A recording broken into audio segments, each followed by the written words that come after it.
Party എല്ലാ സംസ്ഥാനങ്ങളിലും തെരഞ്ഞെടുപ്പ് നേരിടുന്നത് വിജയിക്കാൻ തന്നെയാണ്. ഇവിടെയും വിജയിക്കാൻ തന്നെയാണ് നേരിടുന്നത്. 140 സ്ഥാനാർത്ഥികളെ NDA നിർത്തിയിട്ടുണ്ട്. ഏകദേശം 100ഓളം BJP സ്ഥാനാർത്ഥികളുണ്ട്. ഇതിൽ ഓരോരുത്തരും വിജയപ്രതീക്ഷയോടെയാണെന്ന് തെരഞ്ഞെടുപ്പിനെ നേരിടുന്നത്. ഈ പാലക്കാട് ഇന്നലെ ഒരു വിഷയമുണ്ടായി, അതായത് വോട്ടിന് നോട്ട് എന്ന് പറഞ്ഞ് ശോഭാ സുരേന്ദ്രൻ്റെ ഒരു ആരോപണം. അതൊക്കെ തിരിച്ചടിയാകും തോന്നുന്നുണ്ടോ?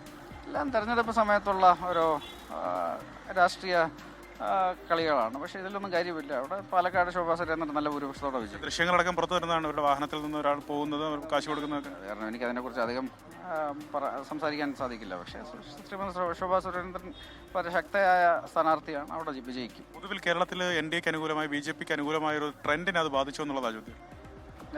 ഇതൊന്നും ട്രെൻഡ് ഒരുപാട് നാളായിട്ട് BJPക്ക് അനുകൂലമാണ്. ഇപ്പം തദ്ദേശ സ്വയംഭരണ തെരഞ്ഞെടുപ്പ് കഴിഞ്ഞതോടെ കേരളത്തിൽ ആദ്യമായിട്ട് ഒരു കോർപ്പറേഷൻ വിജയിച്ചു, 2 മുനിസിപ്പാലിറ്റികൾ വിജയിച്ചു, 30 ഗ്രാമപഞ്ചായത്തുകൾ വിജയിച്ചു.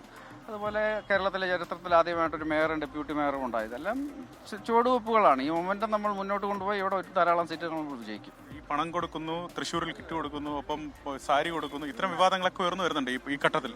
വിവാദങ്ങൾക്കുള്ള സമയമല്ലേ. എല്ലാവരും വന്ന് ഒരു വികസിത കേരളത്തിന് വേണ്ടി വോട്ട് ചെയ്യണമെന്ന് മാത്രമേ ഞാൻ പറയുന്നുള്ളൂ. അങ്ങ് വോട്ടിട്ട ഇതേ സ്കൂളിൽ തന്നെ അല്പസമയത്തിനകത്ത് AK ആന്റണി എത്തി വോട്ട് ചെയ്യുന്നുണ്ട്. ഏറ്റവും വലിയ അപകടകാരികളാണ് BJP. അവർ അധികാരത്തിൽ കൊണ്ടുവരുന്നതെന്നാണ് അദ്ദേഹം തെരഞ്ഞെടുപ്പിന് തൊട്ടു മുമ്പ് നടത്തിയ പരസ്യം.